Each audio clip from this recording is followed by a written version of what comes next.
be ashamed of yourself because you are scamming. A man named Steve strolls in with what looks like just a painted t-shirt, but this thing is allegedly designed by Stanley Mouse, legendary artist for the Grateful Dead. Les is intrigued but also kinda clueless, so he pulls in Dennis to verify the piece. Steve wants $200, but Les lowballs hard. What starts as $200 turns into $75, then $60, then bam. Deal closed at just $60. Steve walks, and Seth's ready to throw it in the trash before the guy even hits the parking lot. How you doing? Good, how are you? I'm good. I'm Les. Steve. Steve, nice to meet you. Good to meet you. What you got? Genuine piece of Detroit folk art, rock and roll memorabilia.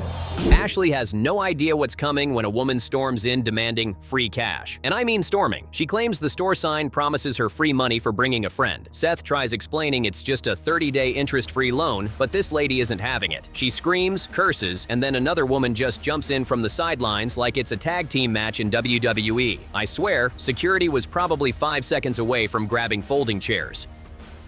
If you're a new customer with us, first 30 days, you can get interest-free loan. You only pay $1 for storage. Cut to the chaos queen herself yelling, "I can read, bitch," while trying to grab free cash from thin air. At this point, everyone's just watching like it's front row seats at a boxing match. These two ladies almost throw down in the middle of the store. Seth eventually has to let them duke it out in the parking lot. Literal quote, "All I saw was ass cracks and elbows." Iconic. They really wanted to go at it, so let them go at it in the parking lot for a minute. All I saw was ass cracks and elbows. Next up, a customer brings in a ring he wants appraised, except it's not his. His wife storms in seconds later screaming, "Why'd you take my ring?" The dude claims he just wanted to know what it was worth, but she's not buying it, and neither is Ashley. Suddenly, she socks him in the face right there in the store. Absolute shock on everyone's faces. Ashley says, "I have never seen a girl sucker punch her husband before. First time for everything."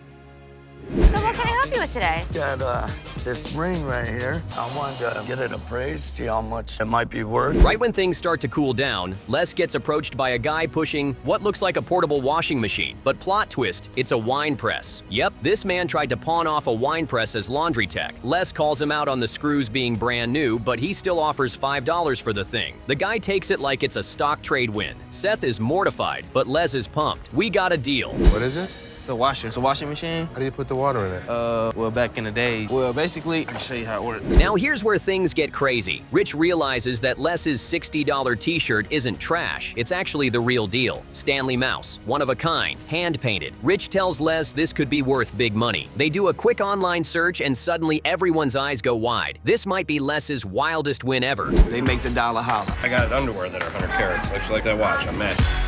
What's buzz, Am? Rich calls up his art collecting buddy, and when the guy shows up, it's like witnessing a historic art auction in a pawn shop. Les throws out $3,000 as the asking price. The buyer counters hard, won $200, then $2,500. Back and forth they go until Les locks it in at $2,200. From a $60 buy to a $2,140 profit, that's not a deal, that's a freaking jackpot. Even Seth gives Les props, and that never happens. What's the ticket on this? $3,000. 3 grand, huh? One and only. One and only. It's a lot. I mean, you're like the first person that's seen it. Meanwhile, a guy rolls in with literal racing toilets. No, really, motorized rideable toilets called Gotta Go Racers. Seth and Les, being absolute maniacs, hop on and race through the parking lot. Les cheats, obviously. They have a blast, but the seller wants $1,800 for the pair. Seth hits him with the reality check. "I'm not paying $900 for a toilet with wheels. No deal." How you guys doing? Doing great. How you doing? Good. Tell us a little bit about it. Well, what they're called is Gotta Go Racers. They're racing toilets.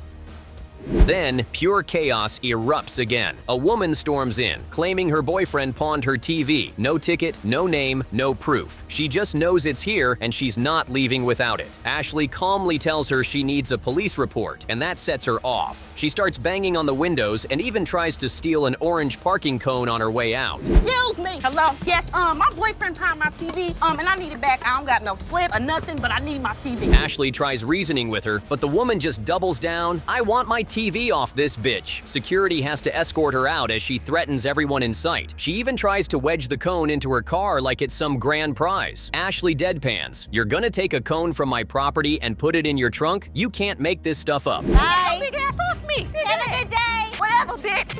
I'll be back. I will be back. Get the hell out of my way. Back at the art deal, Rich's friend is practically drooling over the Stanley Mouse original. He confirms the signature, marvels at the hand-painted detail, and says he's never owned something this unique. Les' asking price is bold, but the guy respects it. And honestly, who wouldn't? It's rock and roll history on a t-shirt. Rich called me up to look at an original Stanley Mouse painting. I don't have any originals. I'm psyched. The final sale is smooth and satisfying. Rich's buddy pays $2,200 on the spot, and Rich promises to help hang it. Les is riding high, finally getting recognition from Seth, who admits, "Props to my dad. That $60 piece of trash ended up being pure gold." How old is he? Pretty old. 2200? Gonna take it with you? Right now. You got a deal. A furious woman storms in claiming the pawn shop swapped her beloved yellow canary diamond for a cheap heart-shaped stone. Seth tries to keep his cool, but this lady is going full motor mouth. She's yelling, pointing fingers, even throwing in karate threats thanks to her brown belt sister. Les steps in and straight up tells her, "Don't be stupid," before escorting her out. Honestly, the way she spun out was Oscar-worthy. I picked this up late last night. I was the last customer in here. Got up this morning. Look, it's the wrong stone. Just when things couldn't get louder, another couple walks in fuming over a busted video game system they say was sold as is. But they didn't read the fine print. Les tries to calmly explain the policy, but this lady will not let him get a word in. She accuses them of scamming, talks over everyone, and turns the entire lobby into a shouting match. Les's patience is hanging by a thread. You sell something or whatever here, whatever, you should be like, okay, you know there's no returns on this, you can't do nothing for you, whatever, but they don't. And it finally snaps. Les straight up tells the woman, "Tell me when you're done so I can talk." But nope, she keeps steamrolling the convo like a verbal freight train. Seth and Les both try to calm her down, but it's a losing battle. This woman is on a mission, and she's taking no prisoners, especially when it comes to that return. We don't like customers coming in unhappy, but this woman just wouldn't stop talking. Then, out of nowhere, a magician waltzes in with a full-blown illusion box. Yeah, an actual magician. He saws his assistant in thirds right in the middle of the shop, and everyone's jaws hit the floor. Ashley's curiosity turns to full-blown fear as Seth dares her to try the box herself. What happens next is pure magic mayhem. What the hell did you bring here today? Well, this is a magic illusion. Big illusion shows, but I don't do them anymore. Ashley steps into the box and immediately freaks out. Claustrophobia hits hard. She's begging to be let out, screaming about being cut in half, and it's genuinely hilarious. Seth jokes that as long as she doesn't talk, he's good keeping her in thirds. Ashley bolts out faster than a rabbit, swearing she was 2 seconds from being sawed into pieces. I can't do it. Let me out, I'm not kidding. Hold on, stop. Back to business. The magician wants $1,500 for the illusion. Les lowballs him hard at $400, but the guy won't bite. After Rich drops some quick research and Les plays the back-and-forth negotiation game like a poker champ, they land at a deal, $900 cash. Les gets the trick, and the magician walks out with a smile. Magic indeed. This thing or sell it? No, I'd like to sell it, and I'd like to get $1,500 for it. When you buy these new, how much are they? Go up to $3,000. Cue Bobby and the customer of the day. This poor guy's had it rough. Stabbed in St. Louis, fired from work, and now pawning his computer just to afford $79 worth of pain meds. He even slaps himself in the face to show what the pain feels like. Seth feels for the guy and gives him $80. Drama, humor, and genuine heart all in one clip. Oh, I had surgery on my leg here, and I got inflammatory problems where if I don't constantly take my pain pills, I'm constantly in pain. But hold up, guess who's back? Yep, the video game lady from earlier. She and her husband are back again trying to get a working system. Les agrees to test the console even though it breaks every policy in the book. Seth and Ashley are losing their minds watching Les bend the rules just to calm things down. Yeah, you want to see the magic. Get some of my money back. If we play it right now, can you look at it? Because it's not working. Les tests it again while chaos brews behind the counter. The woman won't stop yelling. The husband's trying to play peacemaker, and Les finally puts his foot down. One more word and you're out. When she pushes back, Les snaps, hands back the game, and tells them to get out. Savage. If you keep talking, I'm just gonna say there is no thing I'm gonna do. If you talking to me, do you if you hear it? talk, if you keep going, if you keep going, I'm just gonna tell you it's as if. But Les isn't done. When the husband returns alone, sans the drama, Les gives him another chance and swaps out the system. The man is respectful, grateful, and just wants something that works for his kid. Les makes it clear. No more returns, no more drama. Seth is still fuming over policy violations, but Les, he's playing the long game. The guy with the game system is back. He left his wife at home. Thank Thank God. Now let me explain something to you. Whatever I give you now, you're gonna try it out and it's over with. Just when things start to calm, a guy shows up with a massive beer bottle fire pit he won at a raffle. He's asking $175, claiming they sell online for $250. Seth isn't impressed and throws out a $50 offer that makes the guy laugh. The haggling is intense. Counter offers fly like dodgeballs. Finally, they meet at $120. Another weird item, another solid flip. What's going on, buddy? Not much, guys. Here to sell my beer bottle-shaped fire pit. Nice. And this actually twists and comes off as well. And finally, chaos incarnate. A customer loses it over a parking dispute and completely loses control. We're talking yelling, threats, hands flying, and security barely keeping up. Ashley steps in trying to de-escalate, but the guy is beyond reason. He's shouting, flailing, and literally rolling on the carpet like he's on fire. You want to drive the white Ford conversion van? A white what? White Ford conversion van, that's you? Yeah, that's me. Yeah, you got where you come from, man. First up, we've got a guy returning for his gold chain. And boy, he is not happy. He storms back in, claiming there are new bends in the links and accuses the shop of damaging it. Seth tries to stay calm, but you can practically hear the fuse burning. The guy flips fast, threats, yelling. Security almost jumps in. It's the definition of a pawn shop meltdown. I just got this chain out the pawn shop. Yeah? I got in the car and I put it on. I noticed there was some bends in my links on the chain. Tension boils as Seth offers to repawn the chain for $1,440, but the guy takes that as an insult. Things spiral fast. He calls out security, starts threatening everyone, and even goes off about middle-of-the-mall chains. Security Joe holds his ground like a champ. Honestly, I'm shocked this didn't end in fists. I don't think it's gonna Y'all gonna see y'all ass security now? I mean, you can call them what you like, but That's they the thing is, man, all y'all security some in this bitch. Just when you think it can't get weirder, a guy gets caught inside a refrigerator. Yep, a customer notices something strange, and sure enough, a man is hiding in a display fridge with a straw hanging out. This is not a prank, it's a full-on heist in progress. Somebody in the refrigerator, I don't know what the he's doing. Look at this in there. Les, Ashley, and security swarm in, and the dude casually pops out like it's totally normal to chill in a fridge. Security calls him a crackhead Snoop Dogg, and honestly, they're not wrong. The guy even jokes about buying the fridge. I've seen some wild stunts at this shop, but hiding in an appliance? Top 5. We check it out by looking at it, not testing it out. Sometimes. What are we gonna do, rob us? This mother is not getting away with it. Not here. Then, a guy shows up fuming over a busted phone he claims he bought a few days ago. Except, he has no receipt. Rich tries to help, but the guy gets snappy, dropping the word clearly about 50 times until Rich is clearly done. I just got this phone that I bought here like 2-3 days ago, and this don't work.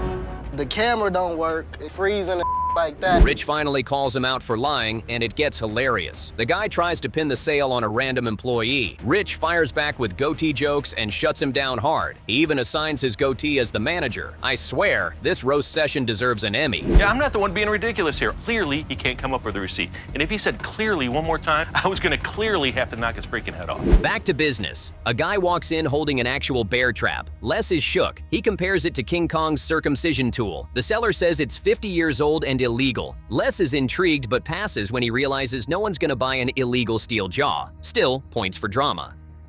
That large, it looked like King Kong's circumcision machine. Okay, so are you a hunter? Hunting since I've been that big. My dad What have you raised been hunting? everything from rabbits. Later, a customer wants to sell an espresso machine from Italy that can make 25 cups at once. Les is impressed but skeptical. It's custom made, costs $14,000, and the guy wants $9,000 to $10,000. Ashley is instantly like, who are we even gonna sell this to? Hi, what's going on? I'll have an espresso, double espresso. Actually, I can fix you 25 at one time. I only need one. 25 I at once? can't be speeding that much. Les does his usual hustle, and after some back and forth, they settle on $2,000. Ashley's face screams regret, but Les walks off with his new caffeinated toy. Honestly, unless they open a Starbucks in the back room, I don't see this thing moving. $7,500, half price.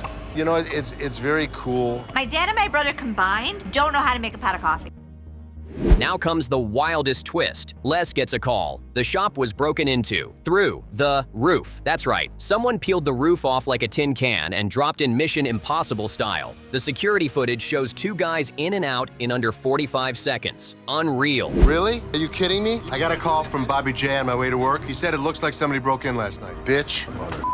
Ashley is furious. She literally told Les they needed nighttime security, and now the store's been robbed. The smug "I told you so" practically radiates from her. Seth and Les finally agree to patrol the lot nightly, and Ashley basks in the validation. So you're gonna have two guys in two different cars driving around the parking lot? But I think one is enough. We should just do one. Hi, how are you? What's up? We got broken into last night. Ran in, took a fur coat, and ran out. To cap it all off, a guy claiming to be Paula Montgomery shows up demanding earrings. Yeah, you read that right. Seth calls him out, the guy loses it, threatens violence, and starts yelling at strangers. If chaos had a mascot, it would be this dude. How you doing? Kind of pick up my stuff here. Pawned in for you. You pawned in earring? Yeah. We kick things off with a furious customer named Marcus who storms in demanding to retrieve wedding bands from Layaway. But there's a huge problem. No receipt. Rich tries to help, but when Marcus gets aggressive, Ashley jumps in and it turns into a showdown. Marcus snaps, threatens people, and even dares someone to touch him. Security gets tense. The energy, off the charts. Get out of Layaway. Yeah, I've been waiting all day, and I want my out of here. Not even a minute passes before Les's childhood nostalgia kicks in. A customer walks in with walkie-talkies from Vietnam and World War II. Les' eyes light up like a kid on Christmas. The guy wants $500 for them, which Les immediately scoffs at. After some back and forth and a whole lot of cranking demo, Les ends up buying them for $50. Seth, completely unimpressed. Les, giddy as hell. These are walkie-talkies that were used back in Vietnam in the last part of World War II. Next up, a man pulls up with a custom 1972 Dune buggy. The thing looks like it belongs in Mad Max Detroit Drift. Les practically melts looking at it. The guy starts at $10,000, but Les goes full car shark mode. He throws out $3,000. Back and forth banter ends with Les locking it in for $4,000, despite everyone else warning him it'll just collect dust. Les doesn't care. He wants his joyride. Don't you realize it's cold outside? Yes, it is. So what is it? It's a 1972 assembled roadster. Back at the warehouse, Ashley and Seth are livid. The Dune buggy is barely squeezed between vending machines and prosthetic legs. Ashley calls out Les for hoarding a Dodge, Mercedes, boats, a vending machine, and even a leg. Les insists it's all an investment. Seth looks ready to spontaneously combust. You get enough workout of everything? Now what are you bitching about? Well, I'm bitching about how long it took us to get back here. 20 minutes later, we finally make it in the back. Then all hell breaks loose. A furious man stomps in yelling about his missing TV. No pawn slip, no patience, just raw fury. He threatens to rip TVs off shelves. Les stands his ground until, surprise, the guy pulls the receipt out of his pocket after minutes of screaming. The man walks out still cursing while Les mutters, "Crazy mother," classic. Hello? Hey, where my TV at? Where's your pawn slip? Well, I've been turning my pawn slip in. Can I get my TV? Things take a turn for the bizarre as a woman walks in with 3-foot-long nails. Les is stunned. Seth and Ashley look equal parts impressed and disturbed. She's not pawning her claws, though. She wants to pawn 2 gold rings to help pay for her wedding dress. Les offers $20. She takes it. Honestly, iconic behavior. Hello. Those are some hell of a nails there. Holy mackerel. I couldn't believe that anybody actually has nails that long. Just when you think Les might stop buying things, he jumps into a deal for his prized 1941 Chevy. 2 interested guys show up ready to buy. Les is practically vibrating. He throws out $15,000. They counter with $14,000. The tension is palpable. Les needs the sale to prove a point. After some intense staring, they settle at $14.5K bam. Sold. Les, you got a minute? Sure. These guys out here are interested in buying that classic car. Let's go talk. Les is glowing. He made $8,700 profit on that classic car. Ashley and Seth, still not impressed. They roll their eyes so hard they might sprain something. Seth points out the car sat back there for 3 years. Ashley reminds Les there's no room left to walk in the storage yard. Les, he just shrugs and gloats. So let me tell you the great news. I sold that 41 Chevy. That's a car that I paid $5,800 for. I got $14,500. The tension between the Gold family hits a peak. Seth calls out Les for buying junk. Ashley rants about cars being stacked on top of barbecue grills. Les fires back saying they do nothing but complain. It's like watching a Thanksgiving argument on steroids. Do you care? No. Of course not. I don't care. I don't care. You know why? Because you're buying a whole bunch of junk for yourself. Les drops the mic, storms off, and leaves Ashley and Seth to stew in their frustration. He's on a mission to prove every dollar he spent was worth it. Whether it's vintage walkie-talkies or Dune buggies, Les is out here living his best pawn life. My store, and my warehouse, and my cars, and my this, my that. He shuts the door and he walks off.